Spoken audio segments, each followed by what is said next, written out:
ब्रह्मा गुरुर्विष्णु गुरुर्देवो महेश्वरः गुरुः साक्षात् परं ब्रह्म तस्मै श्री गुरुवे नमः।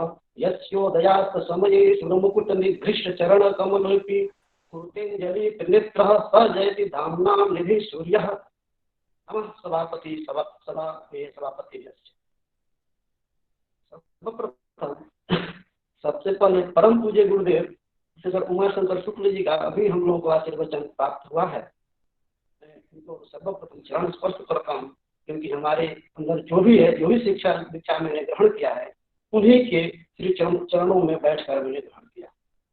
तदुपरांत जो आज के कार्यक्रम के एक अध्यक्ष हैं तो दूसरे में संयोजक हैं, ऐसे हमारे दोनों महान गुरुजन, आपके लिए आप दोनों के लिए तो मैं एक ही शब्द कहूँगा, अधिक तो कुछ नहीं कह सकता कि गुरु कुम्हार शिष्य कुंभ है, गढ़गढ़ काढ़े खोल अंदर हाथ सहार दे बाहर मारे छो।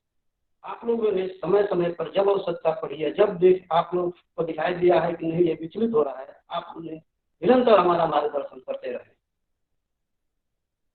आप दोनों के भी चरणों में मैं प्रणाम करता हूँ। आगे गुरु तुल्य सर्वप्रथम हम लोगों का आशीर्वचन प्राप्त हुआ था परम सम्माननीय कुलपति कविकुल गुरु कालिदास संस्कृत विश्वविद्यालय नागपुर के मैं आपको भी प्रणाम करता हूँ।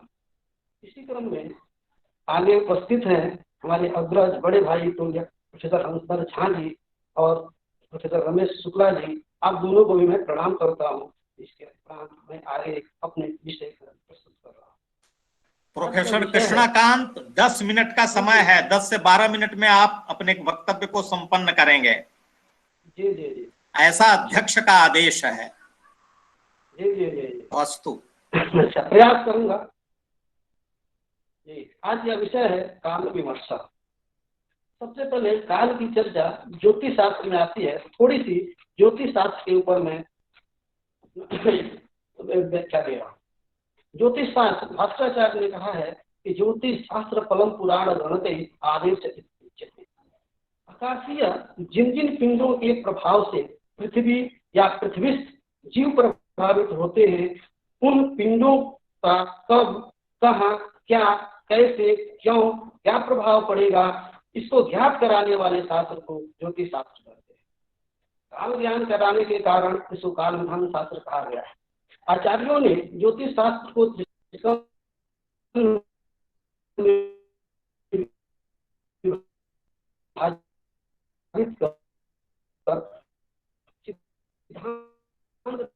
संहिता के रूप में स्थापित किया है तथा वेदांगों में यह प्रमुख होने के कारण इसे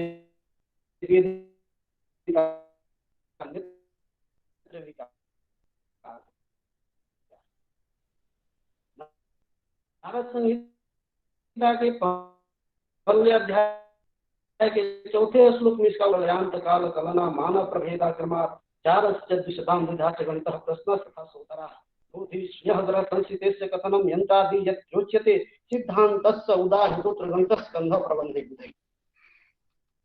किसी व्यक्ति के ऊपर ग्रहों के द्वारा पड़ने वाले शुभाशुभ प्रभाव का ज्ञान अर्थात पूर्व जन्म में किए गए शुभाशुभ पूर्वार्जिया फल को प्रकाशित करने वाले शास्त्र को होरा ज्योतिष कहते हैं। होरेत्य होरात्र विकल्प मेके वांछन्ति पूर्वा प्रवर्णलोपात् कर्मार्जितं पूर्व भवे सदादि यत्तस्य पक्तिं समभिव्यनति। यदि उपचित अन्य जन्मनि शुभाशुभं कर्मणः तस्य पंक्तिं व्यंजयति शास्त्रमें तमसी द्रव्याणि दीपतिवः।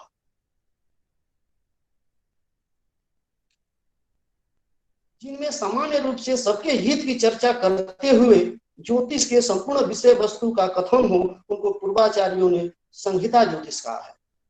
संहिता ज्योतिष में वास्तु, मुहूर्त, शकुन, यात्रा, देश काल के अनुसार क्षेत्र विशेष पर तत्कालीन ग्रहों से पड़ने वाले प्रभाव का विचार करने के लिए निर्देश प्राप्त है तथा ज्योतिष शास्त्र मनेक भेद विषयं स्कंधत्रयाधिष्ठितं तत्कास्नोपनयस्य नाम मुनिः संकृत्यते संहिता। ज्योतिष शास्त्र की आवश्यकता क्यों पड़ी, फिर ज्योतिष शास्त्र को वेदांग में क्यों रखा गया। कहा जाता है कि वेद का प्रमुख कार्य है सृष्टि के कल्याणार्थ मानव को यज्ञादि कर्म के लिए प्रवृत्त करना, परंतु यज्ञादि कर्म दिग्देश काल के अधीन होते हैं तथा दिग्देश काल का ज्ञान ज्योतिष शास्त्र से होता है। अतः संपूर्ण वैदिक यज्ञों में ज्योतिष शास्त्र की आवश्यकता है, इसका महत्वपूर्ण स्थान है। वेदास्तावत यज्ञ कर्म प्रवृत्ता यज्ञ प्रोक्तास्ते स्तु कालाश्रयेण शास्त्रातिस्मात् वकारो यथास्यात् ज्योतिषस्य उत्तम। अब आते हैं मूल विषय पर, काल क्या है। काल का कोई विशेष काल का स्वरूप तो दिखता नहीं है, फिर भी भारतीय ज्योतिष आचार्यों ने इसको अपने दो प्रकार से परिभाषित किया, अर्थात यह काल अखंड अनंत होते हुए भी ज्योतिष शास्त्र में दो प्रकार से परिभाषित किया गया है। पहला अंतकृत काल, दूसरा कलनात्मक काल। कलनात्मक काल को गणनात्मक काल व ज्ञान योग्य काल भी कहते हैं। लोकानामंतकृतः काल कालो अन्यः कलनात्मकः सद्विधा स्मृतश्चामृत उच्यते। अंतकृत काल जो पंचमहाभूतों से उत्पन्न पदार्थ को पुनः पंचमहाभूतों में विलीन करता है, उसे अंतकृत काल, मृत्यु, संहारक आदि नाम से जानते हैं। काल पचति भूतानि सर्वाण्येव सहात्मना कान्ते सपक्वस्तेनैव सहा व्यक्ते लयं भजेत्। कलनात्मक काल जिनके माध्यम से शास्त्रों में गणना होती है, उसे कलनात्मक काल कहते हैं। कलनात्मक काल सूक्ष्म वस्तुओं के भेद से दो प्रकार का होता है। सूक्ष्म को त्रुटि एवं अमूर्त को, सूक्ष्म को त्रुटि, अमूर्त का स्थूल को प्राण एवं मूर्त भी कहा गया है। सूची द्वारा कमल पत्र भेदन में जो काल लगता है, उसी काल को त्रुटि काल कहते हैं। यदि गणितीय दृष्टि से देखें तो आंख के पलक गिरने में जितना काल लगता है, उसे निमेष कहते हैं। निमेष के पिछले भाग को तत्पर कहते हैं। तत्पर के सौम्य भाग को त्रुटि कहते हैं। अर्थात निमेष के 3000वें भाग को त्रुटि का होता है। उसी प्रकार 18 निमेष का कष्टा, 30 कष्टा का कला, 60 कला का घटी, 2 घटी का मुहूर्त और 30 मुहूर्त का एक दिन या अहोरात्र होता है। इसकी उपयोगिता क्या है? सूक्ष्म काल की क्या उपयोगिता है? तो सूक्ष्म काल की उपयोगिता विशेष कार्य के लिए किया जाता है, जैसे आकाशीय घटनाओं का ज्ञान करना, वैज्ञानिक द्वारा अंतरिक्ष में उपग्रह आदि स्थापित करना, मिसाइल इत्यादि से गोला दागना इत्यादि इत्यादि। क्योंकि यहाँ सेकेंड की भी त्रुटि से परिणाम परिवर्तित हो सकता है। इसी क्रम में कुछ प्राचीन समय जो त्रुटि आदि है और आज के जो सेकेंड आदि है, दोनों की यदि तुलना करें तो कितने के बराबर क्या है, इसके बारे में ग्रंथों में उल्लेख मिलता है कि 1 सेकेंड का 32,40,000वां भाग त्रुटि काल होता है। 1 सेकेंड का 50,000 चौथा 4 से भाग देने पर भेड़ू काल आता है। 1 सेकेंड का 900वां भाग लव होता है। 1 सेकेंड का 15वां भाग विक्षेप होता है। इस प्रकार प्राचीन और प्रारंभिक काल के समय का कुछ तुलना मिलता है ग्रंथों में। अब आते हैं स्थूल काल। अतः सामान्य गणित की प्रक्रिया में सूक्ष्म काल की ग्राह्यता नहीं की गई है, वह विशेष कार्य के लिए ही है। स्थूल काल, एक स्वस्थ मनुष्य को 10 गुरु अक्षर उच्चारण में जो काल लगता है, उसे असु कहते हैं। उसे उसी का नाम एक प्राण है। 6 प्राण का एक पल, 60 पल का विनाडी अर्थात नाडी, 60 पल का नाडी, 60 घटी, उसे घटी भी कहा गया है। 60 घटी का एक अहोरात्र और दिन, 30 दिन का मास, 12 मास का वर्ष होता है। कहा भी गया है गुरु अक्षर खेन्दु मितैर सुस्तै षड्भी पलम तैर घटिका खसड्भी स्याद्वा घटी षष्ठी रह खरामई मासो दिनष्टै कुविशश्च वर्षम। अब ये जो काल की व्याख्या किया गया है उसका विस्तृत वर्णन 9 विधि काल के रूप में जाना जाता है, जिसमें कह सकते हैं कि शास्त्रों में जो वर्णित प्राणादि सूक्ष्म काल से प्रारंभ कर ब्रह्ममान तक विस्तृत वर्णन 9 विधि काल कहलाता है, जो ब्रह्म, प्रजापति, गुरु, दिव्य, पितृ, सौर, सावन, चांद्र, नक्षत्र मान के रूप में जाना जाता है। इसका वर्णन सिद्धांत के लगभग सभी ग्रंथों में मिलता है। यथा ब्राह्मण दिव्यम तथा पित्रम प्रजापत्यम च गौरवम शौरम च सावनम चांद्र मार्चम मानानि वैनवम। शास्त्राचार्य कहते हैं एवं पृथक मा नवदैव जैव पित्राश्च सौरे नवसावनानि ब्राह्मण च काले नवमं प्रमाणम ग्रहास्तु साध्यम मनजय सुमान। इसमें सबसे पहले सौर मान क्या है? अर्थात सूर्य के अपने स्पष्ट गति से एक अंश भोग करने में जो काल लगता है, अर्थात एक अंश भोग काल 100 दिन होता है।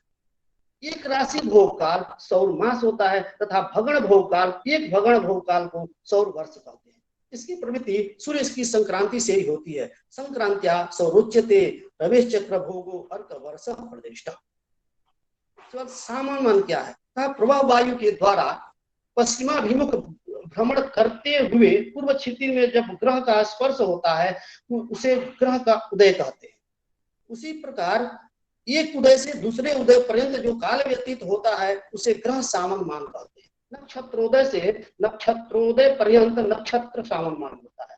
लोका व्यवहार में सूर्य सामन की ही प्रयोग होता है। अतः हम कह सकते हैं कि सूर्योदय से सूर्योदय पर्यंत सूर्य सामन मान होता है। इसे भूदिन या कुदिन भी कहते हैं। पश्चिमात भ्रमणां पश्चिम भ्रमणाद्भानां ग्रहाणां प्राक ये बुधई उदयात् उदयम यावत् सामनाः प्रकृतितः भानं तत्चार्च संज्ञम स्यात् ग्रहाणां सामनाह्वयम् तत्र सूर्यस्य पूर्वो दिन संज्ञो पीड़ितम् तीनों द्वय द्वयांतरम तदर्क सावनंदन आदि।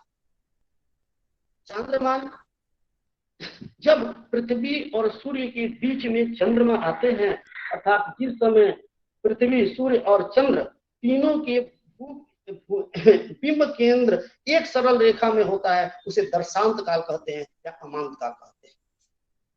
पुनः तीव्र गति कारक चंद्रमा जब सूर्य से आगे अत्यंतर तुल्य आगे बढ़ता है तो वही तिथि होती है। जितना समय लगता है उसे तिथि कहते हैं, उसी को चंद्रमान कहते हैं। यह लगभग 12 अंश के तुल्य होता है। अर्थात कह सकते हैं कि सूर्य से चंद्रमा को आगे जाने में 12 अंश आगे जाने में जितना काल लगता है उतना ही काल चांद्रमान होता है तथा एक अमान से दूसरे अमांत पर्यंत चांद्रमास होता है। कहा भी गया है अमांता अमांत भवित चांद्रमास। अन्य जगह कहा गया है अर्का द्विनिश्रितः प्राची यद्यात्यहरः शशि तत् चांद्रमानम मनसैस्तु गेया द्वादश भिष्टि। नक्षत्रमान वायु के द्वारा प्रतिदिन भचक्र भ्रमण होता है। उस भचक्र भ्रमण काल को नक्षत्र दिन कहते हैं जो लगभग 60 घटी अर्थात 24 घंटा का होता है। भचक्रम भ्रमणम नित्यम नक्षत्रम दिन मुच्यते नक्षत्रम अहोरात्र प्रकृति पितृमान, जो पूर्व में अमांत काल के रूप में वर्णित किया गया है। उसी वहां से पुनः जब द्वितीय अमांत काल होता है उसको चांद्रमास कहते हैं। इसी चांद्रमास तुल्य जब काल व्यतीत होता है तो पितरों का दिन होता है, अर्थात तो एक दिन होता है। अर्थात अमांत से अमांत तक जो चांद्रमास होगा वही पितरों का दिन होता है। अमांत काल में पितरों का दिनार्ध होता है तथा शुक्ल पक्ष के जब अमांत काल से आगे चंद्रमा जाता है तो शुक्ल पक्ष होता है। वहां शुक्ल पक्ष के 7.5 अर्थात आधी अष्टमी जब बीतती है वहां पर पितरों का दिनार्थ होता है, वहां पर सूर्यास्त होता है।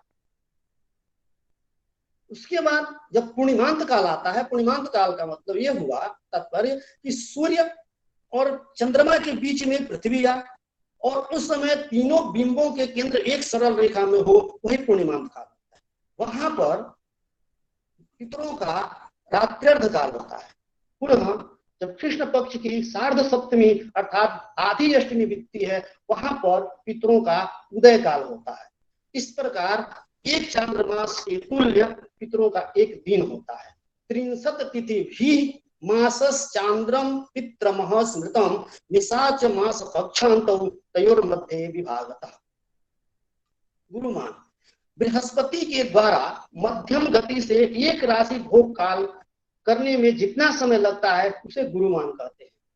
गुरुमान से ही विजयादि संवत्सर का आनयन होता है। बृहस्पति मध्यम राशि भोगा संवत्सरा संगीत का वदंती। सिद्धांत में कहा गया है द्वादश अग्ना गुरु जाता वगण वर्तमान कई राष्ट्रीय भी सहिता शुद्धा षष्ट्या सूर्य विजयादय। दिव्यमान, जो देव संबंधी मान को दिव्यमान कहते हैं। अर्थात सूर्य के द्वारा भगण भोग करने में जो काल लगता है उसे सौर वर्ष कहते हैं और सौर वर्ष तुल्य काल को ही देव अथवा दैत्यों का एक अहोरात्र कहते हैं। अर्थात सौर वर्ष के तुल्य ही काल देव और दैत्यों का एक अहोरात्र होता है तथा 360 सौर वर्ष का एक दिव्य वर्ष होता है। रवे चक्र भोगो अर्ध वर्ष प्रतिष्ठ दुर्यात्रं च देवासुराणां तदेव सुरासुराणाम अन्योन्य अहोरात्रम विपर्या तत्सशी सद्गुणा दिव्यम वर्षमासुम विवचन। प्रजापति माह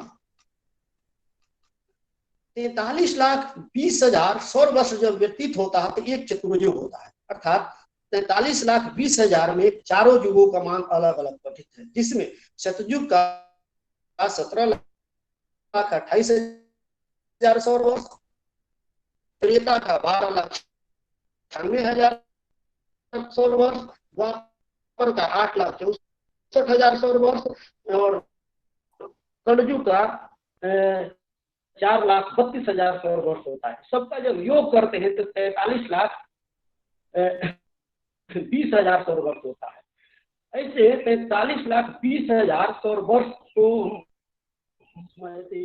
एक महायुग कहते हैं और 71 महायुग तुल्य काल जब व्यतीत होता है तो एक मनवंतर होता है। और मनु काल को ही प्रजापति मान भी कहा गया है। कहते हैं क्या, यहाँ रात्रि और दिन का भेद नहीं होता है।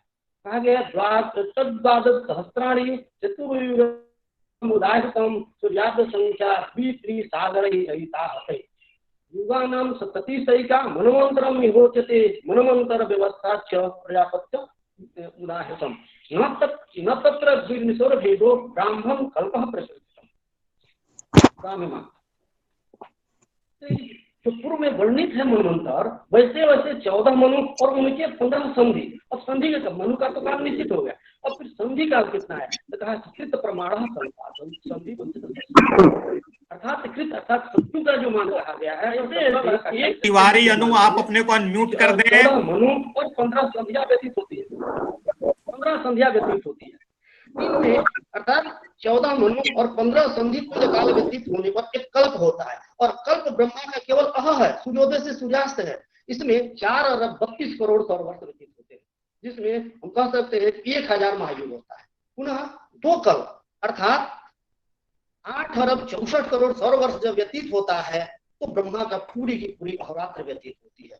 ग्रंथों में भी मिलता है संधयस्तः मनवः कल्पे ज्ञेया चतुर्दशः कृत प्रमाणः कल्पादौ संधि पंचदश स्मृतः इतम युग सहस्रेण भूत संहार कारकः कल्पो ब्रह्म हम प्रोक्तम सर्वरी तस्य तावत्।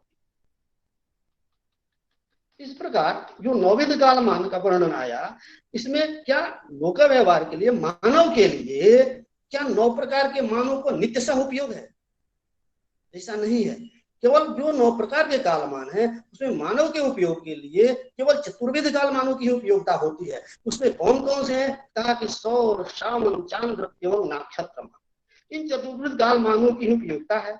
इसमें ऐन, गोल, क्रांति, संक्रांति, ऋतु, वर्ष का ज्ञान, योगों का मान कथन ये सौरमान से होता है।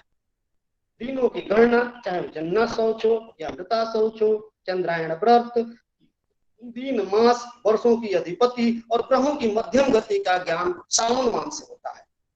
तिथि, मास, करण, व्रत, पर्व, उत्सव, यात्रा, विवाह आदि का कार्य चांद्रमान में होता है। और जहाँ पे घटी प्रमाण होता है वहां पर नक्षत्र मान होता है। जैसे डॉक्टर कहता है कि यह दवाई दिन में 3 बार खाना है, अर्थात 6 घंटे पे खाना है, वहां पर अपने आप जहाँ घंटा प्रमाण आया वहां पर अपने आप नक्षत्र मान आ जाता है। कहा भी गया है चतुर्भिर व्यवहारोत्सव सौर चांद्राष्ट सामन ही बृहस्पतेन षष्ट्यब्द ज्ञेय नानस्ति नित्यसा वर्षा ऐन ऋतु युग पूर्वकम अत्र सौरान मासा सथातिथयस्य हिनान सुभाना यत् कृत सूतस्य चिकित्सित वासराख्यम ततसावनाख्यम घटिकार्चमाना। इस प्रकार 9 वेद कालमानों की व्याख्या होती है। परंतु ये 9 वेद कालमान में जो 4 प्रकार के मान बताया, जो हमारे 24 घंटे के दिन रात्रि की व्याख्या हो रही है, यह कहाँ तक है? क्या पृथ्वी के सभी भागों पर है क्या? नहीं, यह त्रिज्या में परम क्रांति का मान जहाँ घटाने पर घट जाता है, अर्थात वहीं तक 24 घंटे की व्यवस्था होती है। अर्थात परम क्रांति का मान यदि 24 अंश सूर्य सिद्धांतकार ने स्वीकार किया है तो शून्य से 66 अंश अक्षांश तक ही 24 घंटे की दिन रात्रि की व्यवस्था कल्पना किया है ग्रंथकारों ने। उसके आगे जैसे बढ़ते हैं वहां पर दिन रात्रि की व्यवस्था विचित्र होने लगती है। कहीं 2 महीने के दिन तो 2 महीने की रात्रि, कहीं 4 महीने के दिन तो 4 महीने की रात्रि। ध्रुव प्रदेश में 6 महीने के दिन और 6 महीने की रात्रि भी कल्पना किया गया है। जैसे दो राशि की क्रांतिज्या तुल्य योजन को भूपरिधि में घटाकर शेष के चतुर्थांश तुल्य अंतर पर द्विमासात्मक दिन होता है। दिनेश चंद्र जी, आपको अनम्यूट कर दिया जाएगा, निकाल दिया जाएगा, आप प्रेजेंटेशन छोड़ें। धनु और मकर का सूर्य दिखाई नहीं पड़ता है, रात्रि होती है, तथा मिथुन और कर्क का सूर्य नित्य दिखाई पड़ता है। 2 महीने के दिन होता है, 2 महीने की रात्रि होती है। उसी प्रकार एक राशि की क्रांतिज्या को तुल्य योजन को भूपरिधि में घटाकर शेष के चतुर्थांश तुल्यांतर स्तर पर चतुर्मासात्मक प्रोफेसर कृष्णाकांत पांडे जी थोड़ा संक्षेप करें। उपर्युक्त स्थल पर वृश्चिक, धनु, मकर और कुंभ का सूर्य दिखाई नहीं पड़ता। वृष, मिथुन, कर्क का सूर्य नित्य दिखाई पड़ता है। जी जी, नित्य दिखाई पड़ता है। ध्रुव प्रदेश में षड्मासात्मक दिन रात्रि की व्यवस्था है। उत्तरी ध्रुव प्रदेश में मेष से कन्या तक सूर्य का दर्शन होता है और तथा तुला से मीन तक सूर्य का दर्शन नहीं होता है। दक्षिण ध्रुव में उपर्युक्त के विपरीत स्थिति बनती है। जब उत्तरी ध्रुव में दिन होगा तो दक्षिण ध्रुव में रात्रि होगी, जब तक उत्तरी ध्रुव में रात्रि होगी तो दक्षिण ध्रुव में दिन होगा। इसलिए पूर्व में कह दिया गया कि सुरासुराणाम अन्योन्य अहोरात्रम विपर्यया। ग्रंथों में भी मिलता है। सूर्य सिद्धांत के भूगोलाध्याय के 62 से 46 श्लोक तक तदंतरेपि सरस्यन्ते क्षयवृद्धि अहर्निशो परतो विपरीतोयम भौगोलः परिवर्तते पुण्य भूपृता देवभागो न दृश्यते तथा चासुरभागे मिथुने कर्कटे स्थितः नष्ट छाया महीवृत पादे दर्शनम आदिशेत् एकज्यापक्रम नीतैर योजनैः परिवर्जितैः भूमि कक्षा चतुर्थांशे व्यक्ष छायशेषैस्तु योजनैः धनु मृगाली कुंभेषु संस्थितोर्को न दृश्यते देवभागे असुराणाम तु वृषादेव चतुष्टयः। इस प्रकार संक्षेप में शास्त्रों में जो वर्णित कालमान की व्यवस्था बताई गई है उसको आपके सामने मैंने प्रस्तुत किया है। पुनः यहीं पर अपने वाणी को विराम देते हुए अपने गुरुजनों को प्रणाम करता हूं तथा राष्ट्रवादी लेखक संघ को मैं धन्यवाद देता हूं जिन्होंने मुझे बोलने के लिए आज एक मंच दिया। पुनः सभी को करवर प्रणाम करते हुए अपने वाणी को विराम देता हूं। धन्यवाद।